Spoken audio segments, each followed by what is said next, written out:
Tamil Nadu assembly ఎన్నికల్లో తమకు 34 సీట్లు కేటాయించిన వారికే మద్దతు పలుకుతామని ప్రకటించారు కమ్మ గ్లోబల్ ఫౌండేషన్ ప్రతినిధులు. తమిళనాడు రాజకీయాలను శాసిస్తామని చెప్పారు. ఎన్నికలు జరుగుతున్న రాష్ట్రంలో 65 లక్షల మంది కమ్మ సామాజిక వర్గం వారు ఉన్నట్టు చెప్పారు. ఎన్నికల తర్వాత కమ్మ వారికి డిప్యూటీ సీఎం పదవి కూడా ఇవ్వాలని షరతు పెట్టారు. మొత్తానికి కేజీఎఫ్ సన్నాహక సమావేశం ఉత్కంఠ రేపుతోంది.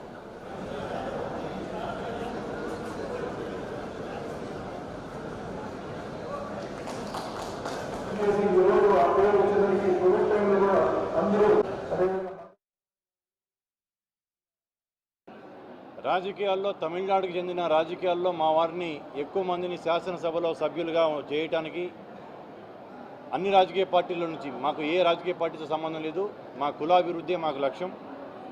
దానికోసం ఏర్పాటు చేస్తున్న ఆ భారీ కమ్మ మహానాడుకి సన్నాహక సమావేశంగా ఈరోజు మిత్రులు సోదరులందరూ మా ఇక్కడ కమ్మ సంఘ పెద్దలందరూ కలిసి ఈరోజు తిరుపతికి చెందిన శిల్పారామంలో సన్నాహక సమావేశం ఏర్పాటు చేసుకోవడం జరిగింది. దానిలో పాల్గొనడానికి ఇక్కడికి వచ్చాను. కమ్మవారు అంటే నలుగురికి సాయం చేసే మనస్తత్వం ఉన్న కులం మాది. నలుగురికి అన్నం పెట్టి అన్నదాతలం మేము కోరుకునేది కూడా గౌరవం తప్పించి ఇంకేం కోరుకోము. సమాజంకి ఎంతో చేశాము. అన్ని వర్గాలకి ఎంతో చేసిన కులం ఏదైనా ఉందంటే కమ్మ సామాజిక వర్గమే.